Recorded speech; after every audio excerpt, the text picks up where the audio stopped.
இந்திய விண்வெளி ஆராய்ச்சி நிறுவனமான இஸ்ரோ முதலில் நிலவுக்கு அனுப்பிய விண்கலம் எது? ஆப்ஷன்ஸ்: சந்திரயான் 1, மங்கள்யான், ஆஸ்ட்ரோசாட், ககன்யான். சரியான பதில் சந்திரயான் 1.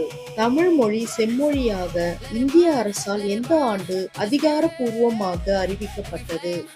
ஆப்ஷன்ஸ்: 2000, 2004, 2010, 2008. சரியான பதில் 2004. பிரான்ஸ் நாட்டின் தலைநகரான பாரிஸில் உள்ள ஈஃபில் கோபுரம் கோடை காலத்தில் வெப்பம் காரணமாக என்னவாகும்? ஆப்ஷன்ஸ்: நிறம் மாறும், 15 சென்டிமீட்டர் வரை உயரும், அதிகரிக்கும், சுருங்கும், உருகும். சரியான பதில் 15 சென்டிமீட்டர் வரை உயரம் அதிகரிக்கும் தெர்மல் எக்ஸ்பான்ஷன் காரணமாக.